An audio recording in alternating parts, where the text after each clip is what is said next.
from the top of the 75-meter height lighthouse from the sea level, the angle of depression of two ships are 30 degree and 45 degree. If one ship is exactly behind the other on the same side of the lighthouse, find the distance between the two ships. अब पूरा question पढ़ेगा, question को थोड़ा break करके पढ़ते हैं. As observed from the top of 75-meter high lighthouse.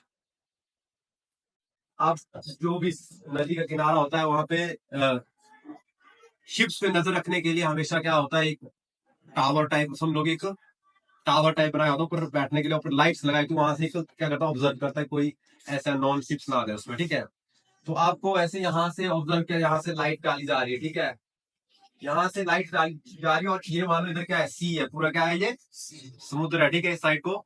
अब यहाँ से जो लाइट डल रही है, तो दो शिप्स है. सपोज कर लो एक शिप यहाँ है और एक थोड़ा सा इससे आगे है. तो इन शिप्स के ऊपर जब लाइट पड़ रही, तो यहाँ से जो एंगल ऑफ डिप्रेशन पड़ रहा है बेटा, तो आपको यहाँ पे थोड़ा समझना है. डिप्रेशन की बात कर रहा है तो ये वाला एंगल, ये बन रहा है आपका 30 डिग्री, और दूसरा कितना डिग्री का बन रहा है, 45. दूसरा वाला. अब आपको यहाँ समझना है कि 30 डिग्री कहाँ आएगा, 40 डिग्री, 45 डिग्री कहाँ आएगा. देखो, जो जितना दूर होगा वहां से एंगल क्या बनेगा, छोटा बनेगा. तो ये वाली लाइन क्या आ रही है, ऊपर वाली लाइन थोड़ी दूर जा रही है, तो यहाँ पे एंगल कितना बनेगा, ये इसके साथ ये कितने डिग्री का बनाएगा, 30 डिग्री का. ठीक है, जो थोड़ा पास में शिप उससे कितना बनेगा, ये 45 डिग्री. अब एंगल ऑफ डिप्रेशन है. अब देखो इस लाइन के साथ बन रहा है. अब हमें यहाँ पे ये समझना है, क्योंकि अगर देखो ट्राइंगल तो निचली साइड बन रहे हैं, हमें एंगल थीटा किसका पता होना चाहिए, इनका पता होना चाहिए, तभी हम इसको कर पाएंगे. ठीक है जी. तो है तो बोला डिप्रेशन, लेकिन हमें कौन सा चाहिए, एलिवेशन वाला एंगल चाहिए, तभी हम इसको सॉल्व कर पाएंगे. और इसमें होता है जहां भी डिप्रेशन की बात आती है, वो अल्टरनेट इंटीरियर एंगल की हेल्प से हम क्या करते हैं, इन एंगल्स को नीचे ले आते हैं और इनमें अल्टरनेट इंटीरियर एंगल ही बनते हैं. हम क्या करेंगे, जैसे नेमिंग कर लेता हूं मैं, यहाँ ए रखता हूं, यहाँ बी रखता हूं, और यहाँ पे सी रखता हूं, और यहाँ पे डी, और इस साइड को रख देता हूं मैं ई. क्लियर हो गया, ए बी सी डी, और ये रख दिया मैंने ई ने. क्लियर हो गया. यहाँ पे टावर की हाइट हमारी आ गई है 75 मीटर, मैं इसको लिख देता हूँ. ठीक है जी. अब हमें निकालना क्या है, हमें चीजें निकालनी है कि दो शिप्स, एक शिप ये है और एक शिप ये, इनके बीच का डिस्टेंस कितना है. तो हम सपोज कर लेंगे पूरा डिस्टेंस कितना है टावर से लेकर के इस शिप तक, इसको मान लेंगे हम लोग x मान लेते हैं.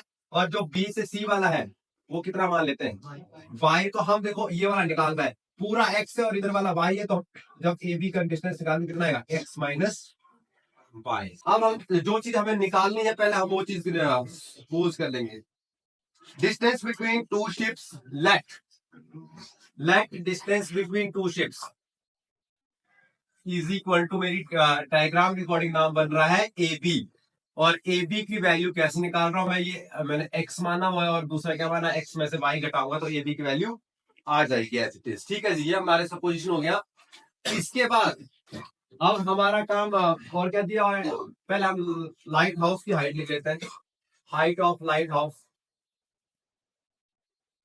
और डायग्राम के अकॉर्डिंग नाम बन रहा है इसका सी डी. क्लियर है, सी डी बन रहा है ना यहाँ पे, और सी डी कितना है, ये 75 मीटर. क्लियर हो गया इतनी सी बात. अब इसके बाद ये तो हमने एक निकालना और एक चीज दी हुई है, अब हमें एंगल पे वर्कआउट करना है. अब मैं यहां पे बोलूंगा ड्रॉ, क्योंकि ईडी जो आएगी वो क्या आएगी, इमेजिनरी लाइन आएगी, उसकी आंख से सीधे स्ट्रेट लाइन बन जाएगी. ईडी इज पैरेलल टू, नीचे वाली लाइन का नाम क्या बना, ए सी. ठीक है, तो मैं फिर उसके बाद बात करूं कि angle E D A is equal to angle D A C. समझ रहे बात, ये वाला एंगल ई डी ए, ये कितना डिग्री का है, 30, और यहाँ से डी ए सी, ये वाला एंगल कितने का है, ये भी कितना होगा, 30 डिग्री का. सिमिलरली इसी प्रकार एंगल ऊपर का क्या बनेगा, E D B. E D B is equal to angle D B C is equal to 45 degree. तो यहां लिखना हमने अल्टरनेट इंटीरियर एंगल्स. कारण क्या देना इसमें, अल्टरनेट इंटीरियर एंगल।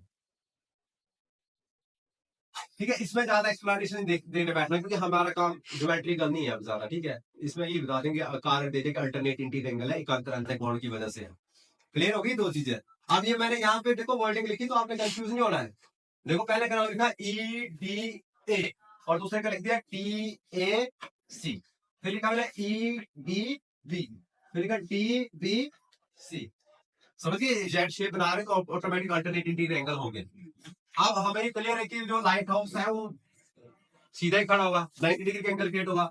अब हम इसको सॉल्व कैसे करेंगे, हम पहले क्या करेंगे, देखो एक साइड कौन से त्रिभुज पे जाएंगे, वैसे तो हमें दोनों ट्राइंगल में, देखो आपने ट्राइंगल के हिसाब से देखना है। एक तो हमें दिख रहा है ACD ट्राइंगल, दूसरा कौन सा है BCD, दो ट्राइंगल है।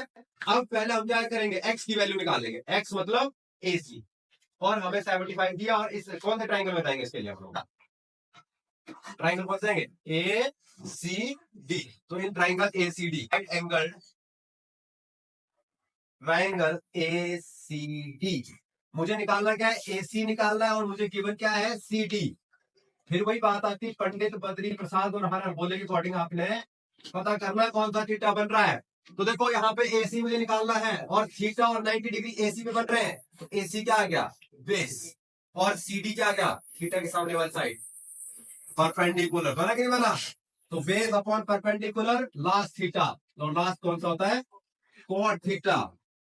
अब AC मैंने x माना हुआ है, CD मुझे 75 पता है, और कॉट यहाँ पे बोलिए आपने थीटा जरूर लिखना है, कितने डिग्री है ACD में 30 डिग्री है, तो कॉट 30 डिग्री कितनी वैल्यू देता है, ऊपर वाला सिंपल रूट 3 इंटू 75, तो क्या होता है x is equal to 75√3 metre. अब कौन सा ट्राइंगल बनाएंगे, दूसरे वाले में कौन सा ट्राइंगल है दूसरा BC और ये D, in right angle triangle BCD। अब हमें निकालना क्या है BC अपॉन दिया क्या है CD, यहां भी BC क्या आ रहा है बेस आ रहा है, और CD क्या आ रहा है परपेंडिकुलर, और क्या बनता है ये कॉट थीटा, और यहाँ थीटा कितने डिग्री है यहाँ पे 45 डिग्री। ठीक है जी 45 डिग्री है, 45 डिग्री, और BC कितना आ गया बाई माना, और CD हमारे पास कितना है 75, और कॉट कितना है यहाँ पे 45 डिग्री। ठीक है, यहाँ पे 1 आ जाएगा, और 1 इंटू 75, तो y कितना आ गया 75 मीटर। तो यहाँ पे हमें क्लियर हो गया 75 आ गया। लेकिन हमें निकालना क्या है, हमें x की वैल्यू भी आ गई y की भी आ गई, लेकिन हमें निकालना है AB की वैल्यू। तो AB की वैल्यू कैसे निकालेंगे हम, x माइनस y करेंगे हम लोग।